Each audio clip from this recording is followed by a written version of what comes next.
امت مسلمہ سازشوں کے نرغے میں، وہ ملک کی سطح کے بھی اور وہ بین الاقوامی سطح کے بھی، وہ مغرب کی بھی سازش، وہ مشرق کی بھی سازش، امت مسلمہ ان سازشوں کے نرغے میں ہے۔ اس پہ گفتگو کے لیے، روشنی ڈالنے کے لیے میں شہر کے ایک فاضل استاذ حضرت مولانا حمید الحسن صاحب مجتہد کو، ان کو دعوت دیتا ہوں، وہ اس موضوع پر اپنے خیالات کا اور ہم سب کو ایک ایسا میٹر دینے کا جس سے امت واحدہ اور سیسا پلائی ہوئی دیوار بن سکے، ان چیزوں سے آگاہ کرنے کی یہ ذمہ داری ہے ہمارے علماء کی۔ میں حضرت سے گزارش کرتا ہوں کہ اس موضوع پہ اظہار خیال فرمائیں۔ صدر جلسہ ہمارے محترم جناب نجدی صاحب، جلسے میں شریک تمام ہمارے بزرگ حضرات، ڈائس پر بیٹھے ہوئے ہمارے حضرات علماء، السلام علیکم۔ اعوذ باللہ من الشیطان الرجیم، بسم اللہ الرحمن الرحیم، الحمدللہ رب العالمین، والصلاة والسلام علی اشرف الانبیاء والمرسلین واہل بیتہ الطیبین الطاہرین المعصومین۔ عزیزان گرامی، آپ کے سامنے میں بہت وقت نہیں دوں گا، اور شکر گزار ہوں میں ان لوگوں کا کہ جنہوں نے مجھے یہاں آنے کے لیے دعوت دی، اور میں لکھنؤ کی سرزمین پر،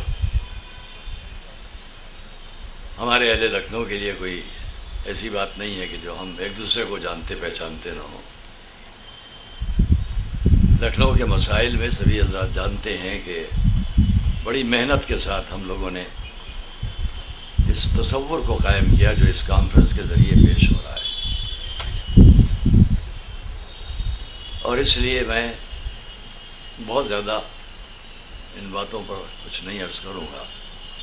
ہمارے عزیز دوست جناب جمیل صدیقی صاحب نے بہت اچھی طرح واضح کر دیا۔ ہماری 3 مرکزی باتیں ہیں: قیادت، کتاب اور مرکز ہدایت۔ تو ان تینوں باتوں کو ہم پوری طرح تائید کرتے ہوئے عرض کریں آپ کے سامنے۔ ایک بات اور ہم ضمناً یہاں پر عرض کریں گے، چونکہ مجھے یہ ایسا موقع بہت کم ملا ہے۔ اس ٹیلے والی مسجد پر میں آج دوسری بار خطاب کر رہا ہوں۔ بہت پہلے، تقریباً شاید 30 سال پہلے میں نے یہاں کچھ کہا تھا، کیونکہ انتہائی محترم ہستیاں یہاں تشریف فرمائیں، اس لیے میرے دل کی ایک آواز ہے، درد ہے، اسے پیش کرنے جا رہا ہوں۔ اور یہ مجمع ہمارا اس کو محسوس کرے گا۔ ساری دنیا میں جاتا ہوں، اور جو بات یہ ہے کہ سازشیں کیا ہو رہی ہیں، ان کو آنکھوں سے بھی دیکھا ہے، اپنے کانوں سے بھی سنا ہے، اور محسوس بھی کیا ہے، ساری دنیا میں بھی جانے کے ساتھ اور اس لکھنؤ میں بیٹھنے کے ساتھ۔ جن کے نام لیے گئے وہ لوگ کس طرح سے سازش کر کے ہم کو اور آپ کو منتشر کرنے کے لیے زمانوں سے کوشاں ہیں، یہ آج کی نئی بات نہیں ہے۔ ہاں، نام بدلتے رہے، ہمارے دشمنوں اور مخالفین کے نام بدلتے رہے، اور انہوں نے بھی ہم پر حملے کے لیے، حملہ کرنے کے لیے جو عنوانات چنے ہیں، وہ بھی وقت کے حساب سے دھوکہ دینے کے لیے نام بدلتے رہے۔ ان تفصیلات پہ جا کر میں آپ کا بہت وقت نہیں لوں گا، کیونکہ یہ باتیں بڑی تفصیل سے بات کرنے کی ہیں، ایک تقریر میں اس کا امکان ہی نہیں ہے۔ حال ہی میں اس ہندوستان بھارت کے 1 سال 1.5 سال پہلے ایک شخص دنیا سے اڑ گئے، بہت بڑا نام تھا، ملنے کے لیے آئے، میں نے ان کے سامنے بیٹھتے ہی، بڑا مجمع تھا، میں نے اتنا کہا جب وہ گھر پر آئے، بہت اچھا ہوا کہ آپ آئے ہیں، آپ جیسی بڑی شخصیت میرے سامنے ہے، اور مجھے بہت اچھا موقع ہے کہ میں آپ کے سامنے ایک بات کہوں، اور وہ یہ کہ میرے دل میں، قلب میں 3 تیر چبھے ہوئے ہیں، میں ایک ایک کر کے آپ کو پیش کروں، شاید آپ نکال سکیں۔ اور میں نے ان سے تینوں باتیں کہیں، اتفاق ہے وہ تینوں باتیں وہی تھیں جو اس کانفرنس میں ہمارے جناب محترم جمیل صدیقی صاحب نے بیان فرمائی۔ پہلی بات بھی ہم نے ان سے یہی کہی، آپ اپنے مجمعوں میں پریچنگ کرتے ہیں، تبلیغ کرتے ہیں، باتیں سمجھاتے ہیں غلط لوگوں کو، اور وہ یہ کہ حضور اکرم صلی اللہ علیہ وآلہ وسلم کے مقابل میں آپ غلط باتیں کرتے ہیں، تبلیغ کرتے ہیں آپ اپنے مجموعوں میں جا کر اور غلط باتیں ان کے بارے میں۔ آپ ہمیں بتائیں گے ایسا کیوں ہے؟ نمبر 2 یہ کہ آپ ہماری کتاب قرآن کریم کے بارے میں اور ہمارے مرکز خانہ کعبہ کے بارے میں غلط باتیں سمجھاتے ہیں آپ اپنے لوگوں کو۔ اس پوری گفتگو کا کیسٹ ٹیپ کیا ہوا میرے پاس موجود ہے، میں یوں ہی ہوا میں بات نہیں کرتا ہوں، میں ارادہ رکھتا ہوں کہ جلدی اس کو مختلف ہندوستان کی زبانوں میں ٹرانسلیٹ کر کے شائع کیا جائے تاکہ یہاں کے بہت ہی نمائندہ تنظیمیں سمجھیں کہ ان کے بزرگوں کے خیالات کیا تھے۔ تیسری بات، آپ ہم کو اس ملک کا نمبر 2 کا شہری سمجھتے ہیں، بے وفا سمجھتے ہیں، غدار سمجھتے ہیں، جس کا حق آپ کو نہیں ہے۔ مجھے خوشی ہے کہ ہماری تینوں باتوں کا جواب ہمیں جو کچھ آیا وہ ویسا ہی تھا جو ہم چاہتے تھے، اور اس میں اس کانفرنس کی کامیابی کی بنیاد یہی ہے۔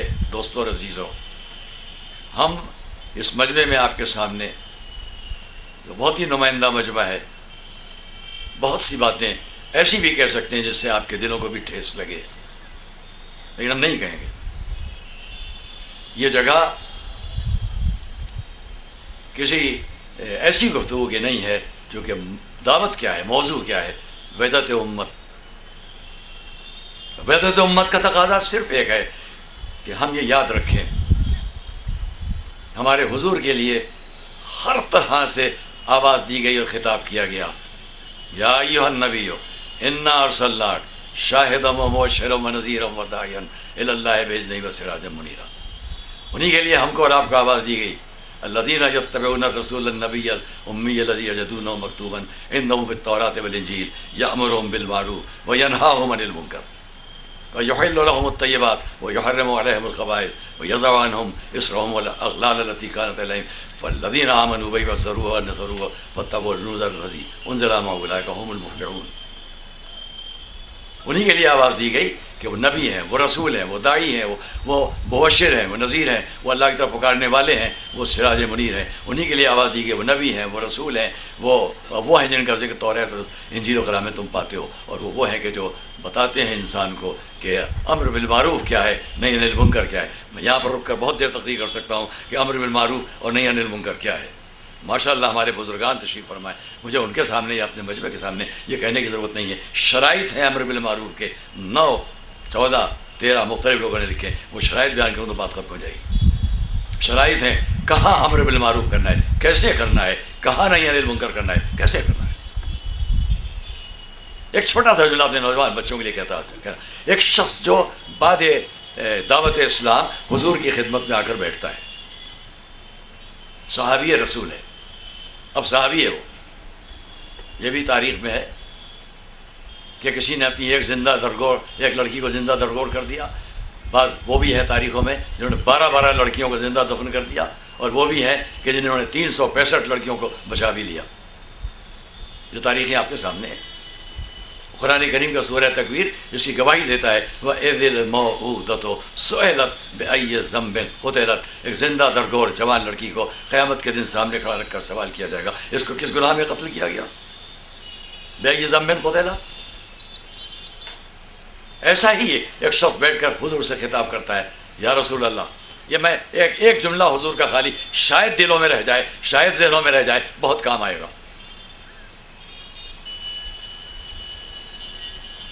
ٹورنٹو میں نے اور مختلف جگہوں پر دیکھا ہے، اس بات کی خلاف ورزی میں خالی ہم لوگوں کو منتشر کرنے کے لیے، اور اس لیے بہت صحیح موضوع ہے جس پر ہمارے حضرت مولانا نے دعوت دی، میں ان کا شکر گزار ہوں، وہ تشریف بھی لائے جو جاتے ہیں۔ کیا ہوا؟ اس نے اتنا کہا، یا رسول اللہ، میں نے اپنی 12 لڑکیوں کو زندہ دفن کیا ہے، کیا میں بخشا جا سکتا ہوں؟ میرا مجمع بتائے کیا جواب دیا جائے؟ ہاں بخش دیے جاؤ گے، آنے والی نسلیں سوال کریں گی، 12 زندہ لڑکیوں کو دفن کر دینے والا بخش دیا گیا؟ نہیں بخشے جاؤ گے۔ قبل اسلام حق کو قبول کرنے سے پہلے اس کے پیچھے بھی کیا فلاسفی ہے، کیوں لوگ زندہ دفن کرتے تھے، اسے میں چھوڑتا ہوں ابھی آپ کے ذہنوں پر، پھر کبھی انشاءاللہ اگر موقع ملا۔ کیوں دفن کرتے تھے لوگ؟ لیکن یہاں کی بات کر دوں، جو ایک جملہ حضور کا جواب ہے، وہ جواب یاد رکھے گا میرا ہر نوجوان، لکھنؤ کا نوجوان خاص طور سے یاد رکھے گا۔ باہر کے لوگوں سے میں خطاب نہیں کرتا، وہ ماشاءاللہ اپنی اپنی جگہ پہ جو تھے، لکھنؤ کے نوجوان سے خاص طور سے کہتا ہوں جو یہاں موجود ہیں۔ کیا ہوا؟ وہ کہہ رہا ہے میں نے اپنی 12 لڑکیوں کو زندہ دفن کیا ہے، کیا معاف کر دیا جاؤں گا؟ جواب دو، حضور کیا جواب دیں؟ لیکن وہ جواب وہ ہے جو آنے والی نسلوں کے لیے ایک قانون بن جاتا ہے۔ قانون کیا جواب دیا؟ 2 لفظ ہیں، بس 2 لفظ ہیں، کسی کو بھی یاد رکھنا مشکل نہیں ہے۔ دیکھا اور اتنا فرمایا، ارحم ترحم، اور کچھ نہیں، رحم کرو رحم کیا جائے گا۔ قانون یاد رکھو، جب تم کسی کے ساتھ رحم کرو گے تو تمہارے ساتھ رحم ضرور ہوگا، اور تم کسی کے ساتھ ظلم کرو گے تو تمہارے ساتھ بھی ظلم ضرور ہوگا۔ جواب آئے گا۔ اور اسلام کا سب سے پہلا میں نے عرض کیا، یا ایھا المزمل، یا ایھا المدثر، طٰہٰ، یاسین، کتنے القاب سے پکارا گیا، لیکن ایک بات جو کہی گئی وہ کہیں نہیں کہی گئی، وہ ایک ہی بات کی گئی، وما ارسلناک، ہم نے آپ کو نہیں مرسل کیا سوائے اس کے کہ مزمل کی شان میں، مدثر کی شان میں، نبوت کی شان میں، رسالت کی شان میں، نذارت کی شان میں، بشارت کی شان میں، دعوت کی شان میں، کچھ نہیں۔ وما ارسلناک الا رحمتا للعالمین، ہم نے آپ کو مرسل ہی نہیں کیا ہے مگر عالمین کے لیے رحمت بنا کر۔ تو رحمت بنائے جس کو بنا دیا گیا، اس کا مرسل ہونا ہی بنیادی طور پر رحمت پر ہے۔ ہم سب کو قانون رحمت کو سمجھنا چاہیے۔ قرآن کریم کی ابتدا بسم اللہ الرحمن الرحیم سے ہے، انتہا والناس پر ہے۔ میں اکثر اس کیا کرتا ہوں، رحمان شروع اللہ کے نام سے جو رحمت کرنے والا، جو رحمت کرنے والا 228 دفعہ قرآن میں خالی اسی آیت کے ذریعے کہا گیا ہے، رحمت کرنے والا، رحمت کرنے والا۔ 114 دفعہ بسم اللہ اور 2 دفعہ رحمان الرحیم، 228 دفعہ۔ لیکن یہ قرآن کیا کہتا ہے؟ شروع کرتا ہوں اس اللہ کے نام سے جو رحمت کرنے والا، رحمت کرنے والا ہے۔ ختم کہاں پر ہوا جا کے؟ والناس۔ سمجھاتا ہے قرآن، یہ سامنے گومتی بہ رہی ہے جہاں تشریف فرمائے، گومتی کے 2 کنارے ہیں، اس کے بیچ میں پانی بہتا ہے۔ ویسے ہی قانون قرآن اپنی 2 لفظوں کے درمیان ہے، اللہ جو رحمان ہے، ختم جو انسان ہے، سمجھاتا ہے قرآن، اسی کے درمیان قوانین قرآنیہ کا دھارا اور دریا بہ رہا ہے۔ یاد رکھو، جو اللہ کی معرفت تک جانا چاہے گا وہ انسان کو پہچانے گا، اور جو انسانیت کو سمجھ لے گا وہ اللہ تک جانا چاہے گا۔ یہ ہے قانون اسلام۔ زرارہ جس کا بھی نام جب آیا ہے تو صرف اسی بنیاد پر وہ اسلام لے آیا کہ حضور خانہ کعبہ میں ہجر اسماعیل پر بیٹھے ہوئے جن آیات سورہ الانعام کی تلاوت فرما رہے تھے، 134ویں 135ویں آیت۔ ہاں یہی ہے، اپنی اولاد کو قتل نہ کرو غربت کے خوف سے۔ بس دوستوں، میں اپنی بات، بہت کچھ کہنے کی باتیں ہیں، میری ایک تمنا ہے اور وہ یہی ہے کہ ہم لوگ جس طرح یہاں جمع ہوئے اور جگہوں پر بھی جمع ہوں، اور جگہوں پر بھی جمع ہوتے رہتے ہیں، لیکن اس طرح بھی جمع ہونا ضروری ہے کہ جس میں ہم یہ سمجھ سکیں۔ میں آپ کے سامنے ایک چھوٹی سی میدان جنگ کی بات جو غیر لوگ کرتے ہیں کہ اسلام تلوار اور اسلام قوت اور اسلام طاقت کے ذریعے پھیلائے، جھوٹے ہیں وہ لوگ، چاہے وہ اسرائیلی ہوں اور چاہے وہ کوئی بھی ہوں۔ ظاہر ہے کہ ان کا اسرائیلیات کا موضوع آج کا نہیں ہے، شروع سے ہے۔ ہمارا آپ کا دشمن ابتدا سے آج تک اسرائیل ہے اور رہے گا، اور ان کا سب سے بڑا مشن جس طرح جھوٹ سچ جو بھی ممکن ہو وہ ہمارے درمیان پھیلائیں اور ہم کو دور کریں ایک دوسرے سے، جو ان کا مشن ہے۔ میں نے اپنی آنکھوں سے بھی دیکھا ہے، سنا بھی اس بات کو۔ تو اس لیے یہاں پر جو ہمیں مولانا نے فرمایا بالکل ٹھیک ہے، اور اس کی میں تائید کرتا ہوں۔ اسرائیلیات کا مشن ان کا یہی رہے گا، ہمیشہ رہے گا کہ ہم کو آپ کو نفرتوں میں مبتلا کریں اور دور کریں ایک دوسرے سے۔ میدان جنگ میں ایک اسلام کی، مذہب کی، دین کی سب سے بڑی سچائی کی جگہ یہ ڈائس صرف نہیں ہوتا، کوئی مدرسہ نہیں ہوتا۔ میں نے ایک تقریر میں جو آل اوور گئی ہے، میں نے اس میں کہا تھا کہ انجینئر دینی مدرسوں میں نہیں بنائے جاتے۔ دنیا بھر سے آواز آئی، آپ نے ٹھیک کہا تھا۔ میں نے کہا تھا اپنی اس تقریر میں کہ یاد کریں وہ لوگ کہ جو ہم سے انتقام لینے کے لیے کہتے ہیں کہ آپ نے ٹوئن ٹاورز کو گروا دیا، جو میں جا کے خود بھی دیکھ چکا ہوں جگہ پر، یہ ورلڈ ٹریڈ سینٹر جس کے لیے آواز دی جاتی ہے کہ صاحب ان لوگوں نے گرا دیا۔ ذرا غور تو کرو کہ دینی مدرسے سے لکھنؤ میں ندوہ ہے، اسی ہندوستان میں دیوبند ہے، اسی لکھنؤ میں نازمیہ اور سلطانیہ ہے، مختلف جگہوں میں ہمارے دینی مدرسے ہیں. ذرا ایک جگہ کا بھی مدرسے کا کوئی ایک طالب علم لے آؤ جو انجینئرنگ کی تعلیم وہیں پر پڑھا رہا ہو اور وہ یہ جانتا ہو کہ اس بوتل کو کیسے بنایا جائے گا، اس بوتل کو کیسے ختم کیا جائے گا. جو بوتل بنانا جانتا ہو وہ ہوائی جہاز کیسے ایجاد کر لے گا، اور وہ ایسا بم کیسے بنا لے گا کہ جس سے جا کر وہ ٹوئن ٹاورز کو اڑا دے گا.